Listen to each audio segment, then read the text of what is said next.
Hello UPSC aspirants, my name is Shambhavi. Hope you all are doing well. So हम लोगों ने chapter number 2 from class 6 politics का chapter number 2 हम लोगों ने पूरे स्टडी आउट करा इन डिटेल.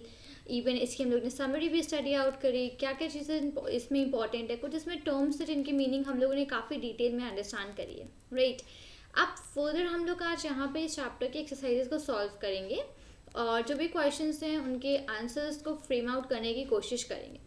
अच्छा, फिलहाल अभी मैंने जब मैंने ज्योग्राफी और हिस्ट्री कवर आउट करी थी तो उसमें जो क्वेश्चंस थे वो वेरी डायरेक्ट क्वेश्चंस थे. Right, direct questions in the sense कि मान लीजिए कोई डेफिनेशन थी और उस डेफिनेशन से रिलेटेड कोई क्वेश्चन सिंपल सी कुछ लाइन्स है, उन लाइन से रिलेटेड कोई क्वेश्चन आपका एक्सरसाइज में मेंशन हो गया है, या let's say true and false थे, एमसीक्यूज थे.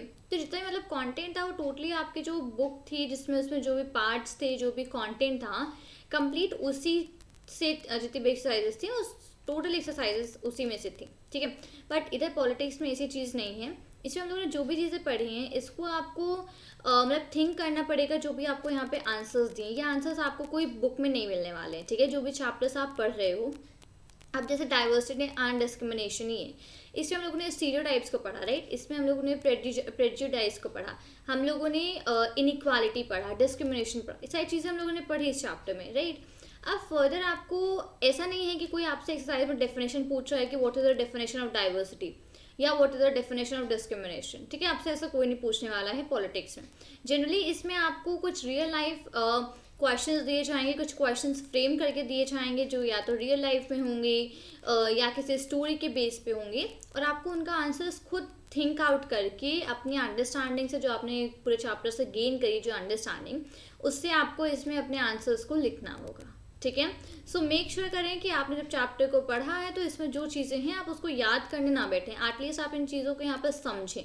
ठीक है, जैसे जैसे आप इन चीज़ों को समझते जाएंगे तो आपके जो आंसर्स हैं इसमें वो अपने आप फ्रेम होते जाएंगे. ठीक है, ग्रेट. मैं यहाँ पे फर्दर आपको लेके चलती हूँ नीचे एक्सरसाइजेस में और हम लोग सॉल्व करते हैं इस रिस्पेक्टिव चैप्टर के एक्सरसाइजेस. ठीक है, ओके, सबसे पहले हम लोग इसमें क्वेश्चंस इन टोटल 4 क्वेश्चंस हैं. हाँ, इन टोटल 4 क्वेश्चंस हैं और जो 4 क्वेश्चंस हैं वो टोटल 4 क्वेश्चंस आपको अपनी थिंकिंग के बेसिस पे इनके आंसर्स यहाँ पर लिखने हैं.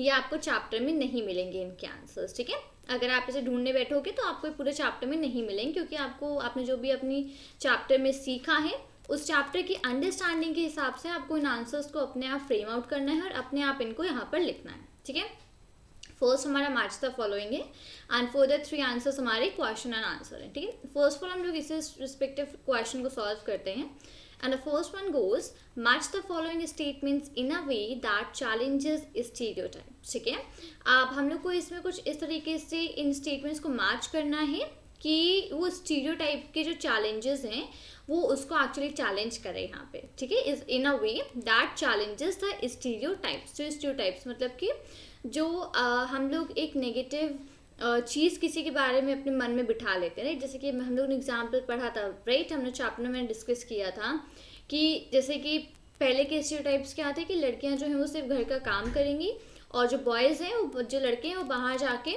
घर की लाइवलीहुड के लिए अर्निंग करेंगे. Right, this was the stereotype that was made. तो अब हम लोग को इन स्टेटमेंट्स में यहाँ पे मैच करना है इन स्टेटमेंट्स के जो कि इन स्टीरियोटाइप्स को चैलेंज करती हैं. ठीक है, इन स्टीरियोटाइप्स को मानती नहीं है, इन स्टीरियोटाइप्स को चैलेंज करती हैं. ऐसे स्टेटमेंट्स को हम लोग को यहाँ पे मैच करना है. ठीक है, let's get started. My very first statement is 2 surgeons were sitting down to lunch when one of them made a call on the mobile phone.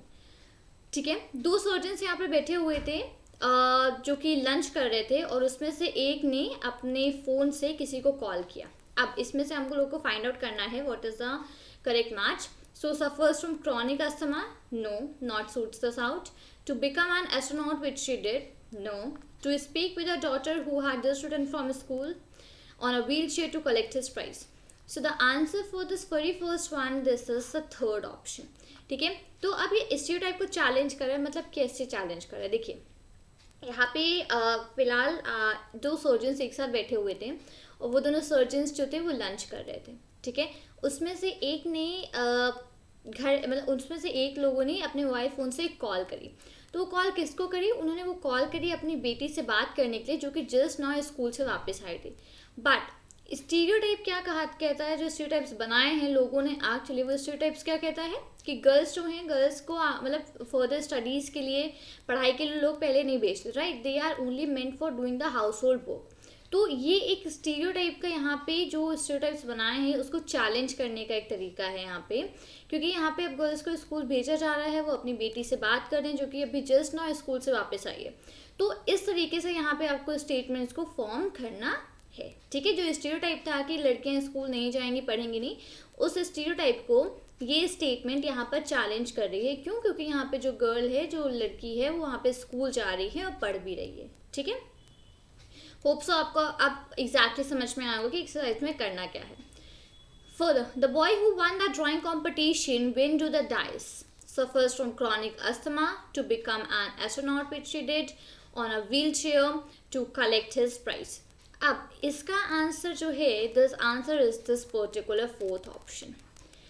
Stereotype को वापस इसमें कैसे चैलेंज किया गया? स्टीरियोटाइप को ये चैलेंज किया गया कि लोगों का ऐसा मानना होता था कि जो लोग डिसेबल हैं, जिनके लिए अब हम लोग न्यू टर्म यूज़ करते हैं, जो कि डिफरेंटली या स्पेशली एबल्ड हैं, तो उन लोगों को एक्चुअली लोग ये समझते थे कि वो लोग कुछ कर नहीं सकते, right. So in that case अब यही स्टीरियोटाइप एक बना हुआ था कि जो पीपल डिफरेंटली एबल्ड हैं, वो डिफरेंटली एबल्ड पीपल अगर उनके पैरों में कोई प्रॉब्लम है या उनके हाथों में कोई प्रॉब्लम है, तो लोग ये समझते थे कि उनके दिमाग में भी वही प्रॉब्लम होगी। तो अब इस रिस्पेक्टिव स्टीरियोटाइप को जो बनाया गया था, उस स्टीरियोटाइप को यहाँ पे सॉल्व करके हम लोगों ने वापस इसमें चैलेंज वाली स्टेटमेंट को ऐड करा है कि द बॉय, जिस लड़के ने ड्राइंग कंपटीशन यहाँ पे विन किया है, वो डायस पे पहुंचा, मतलब कि प्राइज लेने पहुंचा, वो भी अपनी व्हील चेयर, मतलब कि जो डिसेबल पर्सन भी हैं, that people can as well win the prize, और जो भी उनकी रिस्पेक्टिव क्वालिटी है, उस रिस्पेक्टिव बेसिस पे वो भी उस क्वालिटी को आगे ले जा सकते हैं और उस क्वालिटी पे आगे उस पे जाके प्राइजेस वगैरह विन्स कर सकते हैं, कॉम्पिटिशन्स कर सकते हैं, ठीक है। तो यहाँ पे ये सेकेंड स्टेटमेंट है जिसको हम लोगों ने यहाँ पे चैलेंज किया है इन द स्टीरियोटाइप्स, ठीक है। Third goes, one of the fastest athletes in the world suffers from chronic asthma to become an astronaut, which she did. One of the fastest athletes in the world suffers from chronic asthma, ठीक है। अब ये भी as a stereotype था कि जिन लोगों को asthma वगैरह होता है, वो मतलब रनिंग वगैरह नहीं कर सकते, वो एथलेटिक्स वगैरह नहीं कर सकते, this is as well as stereotype. But वापस से यहाँ पे स्टीरियोटाइप को कैसे चैलेंज किया गया कि वर्ल्ड का जो वन ऑफ द फास्टेस्ट, सबसे तेज भागने वाला जो एथलीट है, one of the fastest athlete, वो क्रॉनिक अस्थमा से सफ़र करता है। तो यहाँ पे वापस से जो स्टीरियोटाइप था कि जिन लोगों को कोई भी डिजीज़ होता है या ऐसी कुछ चीज़ें होती हैं तो वो लोग कुछ नहीं कर सकते, राइट। तो वापस से इस स्टीरियोटाइप को यहाँ पे क्या है, एक चैलेंज किया गया है, right. And the last one goes that she was not that well off but had a dream to become an astronaut, which she did. Fourth one is this कि मतलब कि वो इतनी ज़्यादा अच्छी भी नहीं थी उस चीज़ में, लेकिन उसके पास एक ड्रीम था एस्ट्रोनॉट बनने का, और जो कि उसने कर करके दिखाया, ठीक है। तो यहाँ पे ये 4 चैलेंजेस थे जो कि हम लोगों ने स्टीरियोटाइप्स पे यहाँ पे मेंटेन किए। किस किस तरीके के स्टीरियोटाइप्स होते हैं और उनको यहाँ पे कैसे चैलेंज करा जा रहा है, ये मैंने यहाँ पे डिस्कस करा है, ठीक है। फर्दर अब हम लोग चलेंगे नेक्स्ट क्वेश्चन पे। अब ये जो 3 क्वेश्चंस हैं, ये 3 क्वेश्चंस आपकी थिंकिंग पे, क्या बेसिस पे आप आंसर इसका लिखते हो, क्या आप इस बारे में थिंक करते हो, ये पूरी आपकी थिंकिंग पे ये क्वेश्चंस हैं, ठीक है। मैं यहाँ पे इसके बारे में भी डिस्कस करती हूँ। The second question goes that how can the stereotype that girls are a burden on their parents affect the life of a daughter? Imagine this situation and list at least 5 different effects that this stereotype can have on the way daughters get treated in the house. अब हमारा question actually यहाँ पे ये मेंट करता है कि जैसे कि जो स्टीरियोटाइप है कि जो गर्ल्स होती हैं वो अपने पेरेंट्स पे एक बर्डन होती हैं, ठीक है। ये जो स्टीरियोटाइप है ये एक्चुअली कैसे इफेक्ट करता है एक डॉटर की लाइफ को, ठीक है।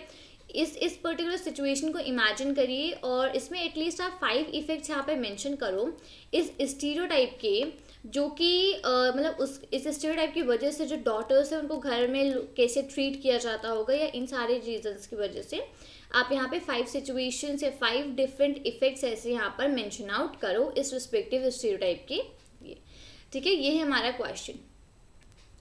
नाउ अब ये एक सिंपल सा बहुत बहुत सिंपल क्वेश्चन है जो कि आपकी थिंकिंग पे बेस्ड अपॉन है, राइट। मैंने स्टार्टिंग से बोल रही हूँ मैं ये चीज़ यहाँ पे कि आपको इसके कोई भी आंसर्स नहीं मिलेंगे, ठीक है। आपको खुद ही इसके बारे में सोचना पड़ेगा।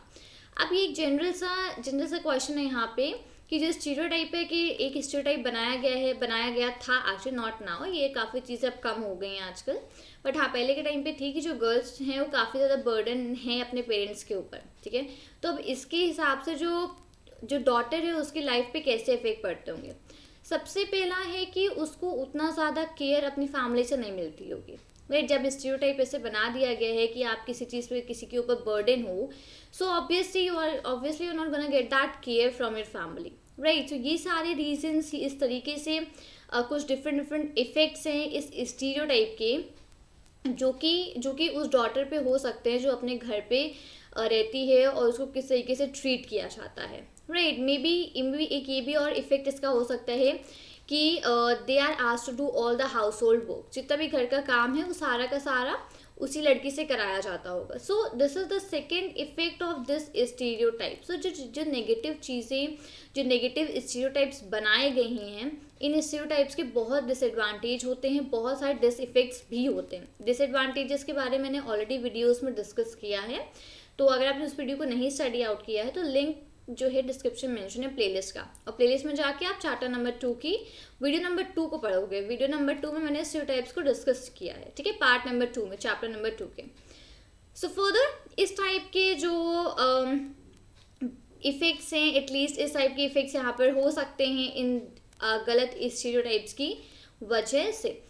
Education, not proper education, like मतलब जो भी डिसकंटिन्यू कर दी जाती है, उनकी एजुकेशन बीच में ही रोक दी जाती है, जो ड्रीम्स हैं, जो गोल्स हैं वो फुलफिल नहीं होते हैं। तो ये सारे इफ़ेक्ट्स हो सकते हैं इस स्टीरियोटाइप का, ठीक है, उस डॉटर के ऊपर जिसकी फैमिली को ऐसा लगता है कि वो बर्डन है उनके ऊपर, ठीक है।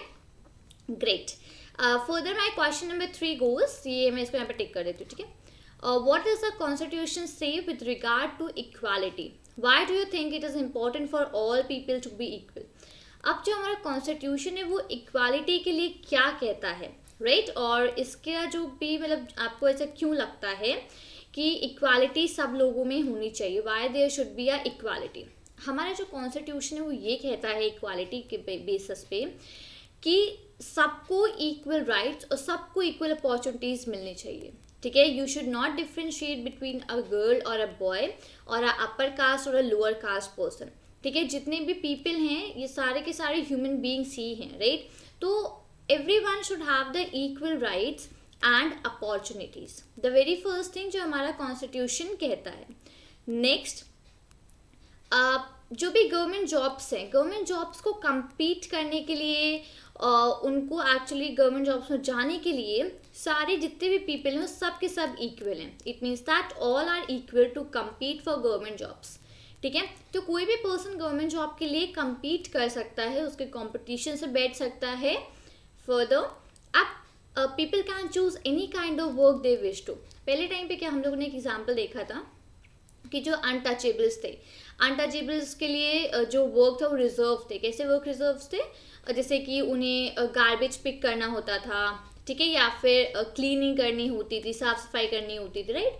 ये कुछ ऐसे 2-3 वर्क थे जो कि अनटचेबल्स के लिए रिजर्व थे, उनको लोअर कास्ट के पीपल कहा जाता था, राइट। और जो अपर कास्ट के लोग होते थे उनके लिए फर्दर आप कारपेंट्री या पॉटरी, फिशिंग, कितने टीचिंग, जितने भी वर्क है ये सारे के सारे अपर कास्ट के पीपल को रिजर्व होते थे, ठीक है। जब इनइक्वालिटी का टाइम था तब की बात कर रही हूँ, ठीक है। बट फर्दर अब कॉन्स्टिट्यूशन हमारे इक्वालिटी के बारे में क्या कहता है कि पीपल को अपना जिस टाइप का उन्हें वर्क करना है, जिस काम में उन्हें इंटरेस्ट है, जो काम उनको करना है, उन्हें पूरा राइट होना चाहिए उस काम को चूज़ करने का, ठीक है, कि फर्दर उन्हें ये काम करना है तो they have the complete right to choose the work which they wish to do, ठीक है।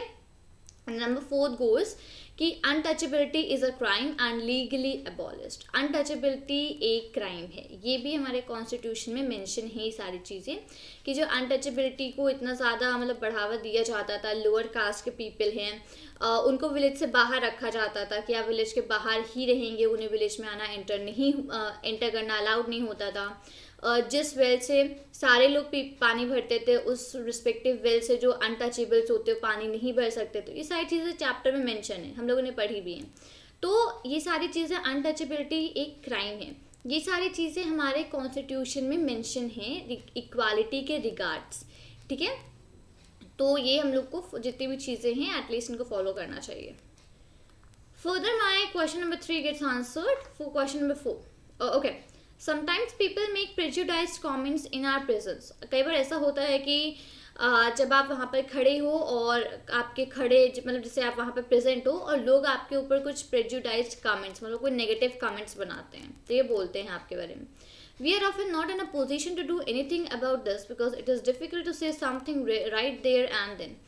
ठीक है, अब जब कोई भी आपके ऊपर कोई नेगेटिव कमेंट बनाता है तो मतलब बोलते हैं, तो आप उस टाइम उस पोजीशन में नहीं होते हो कि आप कुछ भी कर पाओ, मतलब कि काफ़ी डिफिकल्ट होता है उस समय कुछ एकदम एग्जैक्ट उस पॉइंट पे कुछ कहना उस बारे में, राइट। अब यहाँ पे एक ही एक्टिविटी है, इस एक्टिविटी को अगर आप कर पाओ तो बहुत अच्छा है, क्योंकि आपको यहाँ से जो प्रेजुडाइज टर्म हम लोगों ने पढ़ा था उसके बारे में एक एक्टिविटी है यहाँ पे, और इस रिस्पेक्टिव एक्टिविटी को आप सॉल्व करिएगा। जो भी 2-3 अगर आपको कोई भी साथ में मिल जाए तो आप उसके साथ इस एक्टिविटी को सॉल्व करने की कोशिश करिएगा। जो भी डिस्कशन है यहाँ पे, ठीक है, इस डिस्कशन को पूरा कंप्लीट करिएगा। तो यहाँ पे आपको प्रेजुडाइज के बारे में कंप्लीट नॉलेज मिलेगी कि प्रेजुडाइज क्या है और प्रेजुडाइज कमेंट्स वगैरह जो चीज़ें हैं सारी चीज़ें क्या होती है। प्रेजुडाइज मैंने आपको ऑलरेडी रिवाइज करा दिया, अभी फ़िलहाल मैंने वीडियो में ऑलरेडी डिटेल में कवर करा है, बट अभी प्रेजुडाइज का मतलब अगर मैं शॉर्ट में कहूँ तो आप अगर किसी के बारे में कोई नेगेटिव थिंकिंग अपने मन में रखते हो, किसी के बारे में कोई नेगेटिव कमेंट अपने मन में रखते हो या किसी के बारे में कोई नेगेटिव कमेंट बोलते हो, so that is known as the prejudice, ठीक है। ग्रेट, सो यहाँ पे हमारी एक्सरसाइज ये कंप्लीट फिनिश हो गई है। That is of my chapter number 2 diversity and discrimination, ठीक है। तो इसके एक्सरसाइज को हम लोगों ने सॉल्व किया है और अब होपफुली नहीं, मे बी अगर आपने चैप्टर को ढंग से पढ़ा होगा तो मे बी आपके जो आंसर्स है मेरे आंसर से कुछ डिफरेंट होंगे, क्योंकि ये आपकी एब्सोल्यूट थिंकिंग पे बेसिस है कि आप किस तरीके से उन चीज़ों को सोचते हो, किस तरीके से आप उन चीज़ों को आंसर करते हो, किस तरीके से आप एक्चुअली जो रियल चीज़ें उनको कैसे एनालाइज करते हो और कैसे अपने आंसर्स में प्रेजेंट करते हो, ठीक है। मैं आपको यहाँ पे सिर्फ एक आइडिया दे सकती हूँ कि आप ये आइडिया ले सकते हो एज अ आंसर्स लिखने में, या आप ये आइडिया ले सकते हो, ये कुछ मेन पॉइंट्स है जो आप मेंशन कर सकते हो, बट जो रियल आंसर होएगा वो आप ही का होगा, क्योंकि ये आपकी खुद की थिंकिंग पे सारे के सारे आंसर्स होंगे, ठीक है। सो मेक श्योर करें कि आप इस एक्सरसाइज को पूरा सॉल्व करें। तो उम्मीद करती हूँ कि आपको वीडियो अच्छा लगा होगा। वीडियो अच्छा लगा तो वीडियो को लाइक करें, अपने फ्रेंड्स के साथ शेयर करें और चैनल को सब्सक्राइब करना मत भूलिएगा। मिलती हूँ आपसे नए वीडियो के साथ। चलते हैं, thank you and take care. Jai Hind.